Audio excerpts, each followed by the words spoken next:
So, doon nga nakita guys na aking SIM card is 2011. So, 14 years na siya na.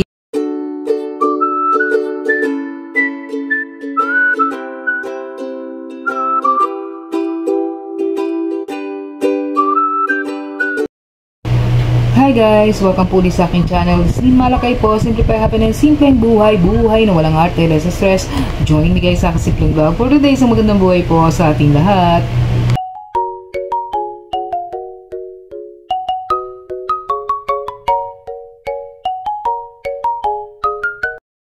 So, yan nga guys, ano ba yung ating pagsasaluhan o pagkukwentuhan ngayon? So, ngayon ay October 10. So, ayan, nagbablog-vlog po ako. Kaya, yung aking date ngayon is puro October 10. So, ayan, time check po tayo. 8:01 na po ng gabi.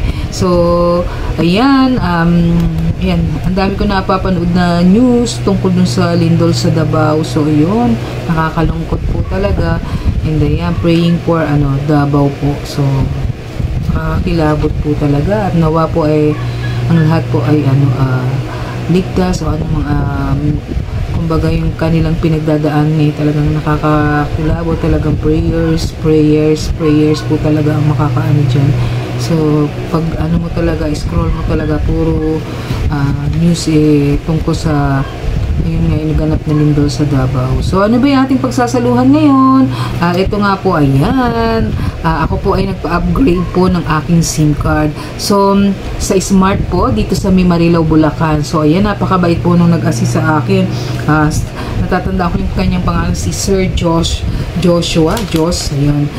Sa Smart, SM Marilao po, Smart Center. So, ayan. Thank you po. At, ayan. Kasi yung aking SIM card napakatagal na pala nun guys. So parati siyang waiting for network, no connection, ganun. So nagtataka ako kasi niloadan ako ng anak ko ng 100 pesos.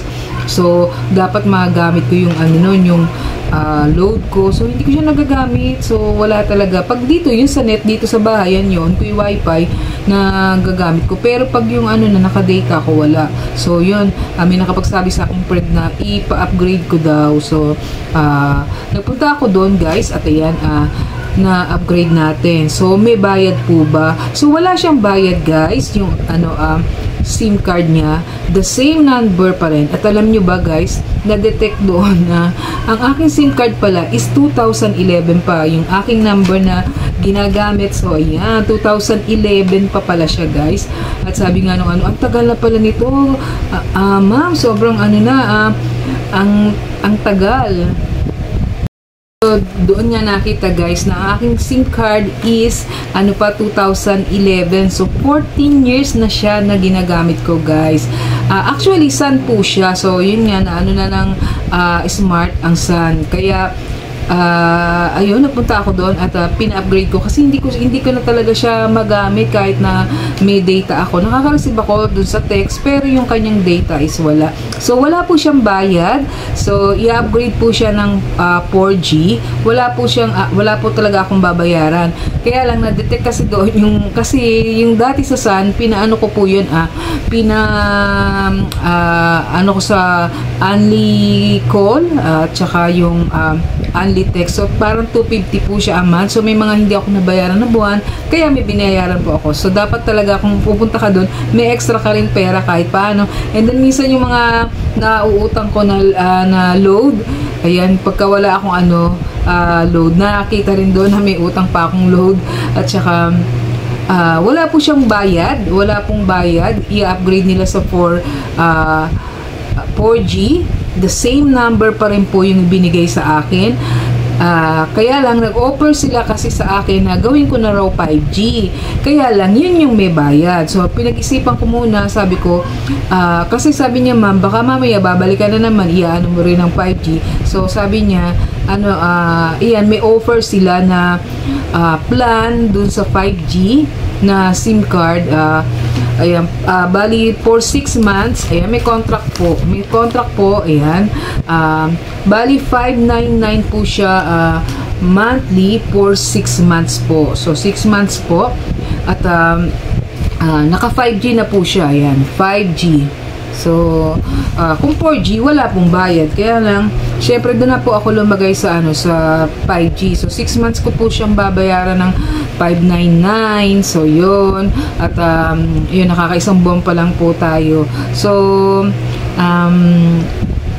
ako kasi inisip ko na rin na okay na rin yun na-upgrade ng 5G. So, sa inyo yan, kung gusto nyo 4G, walang bayad. Then yun nga, pag 5G, may bayad. So, natutuwa ako kasi yung 2011 ko na same number, yung pa rin yung binigay sa akin. Nano-cut na po siya. Ayan, at talagang swak siya dun sa aking dito sa cellphone ko na yun, at naikabit natin ng maayos. So, yan, kung gusto niyo pong i-upgrade yung inyong SIM card, kung sobrang tagal na, ayan, punta lang po kayo. Kung smart po yan, sa Smart Center po, at i-assist po nila talaga kayo. At yeah, mamili na lang kayo kung 4G or 5G. So, the same number pa rin po. So, ganun pa rin. Naka-registered po kasi talaga yung aking SIM card. So, yan, inayos nila, inassist nila. Kaya yan, may kontrata po tayo. So, pili na lang kayo doon kung ano yung inyong gusto. So, yan sa mga problema sa SIM card, kung bakit hindi nagana pagka may data kahit kalulog lang. So, baka kailangan na i-upgrade dyan sa smart or sa kung ano man yung inyong inyong network. So, yun. So, pagka may time kayo, ayan, punta lang kayo. So, natutuwa ako at 5G na siya. So, yan lang gusto ko share sa inyo. So, yan sa magandang buhay po sa ating lahat. Sa mga problema dyan sa SIM card, yan, punta na lang po kayo. So, isang magandang buhay po.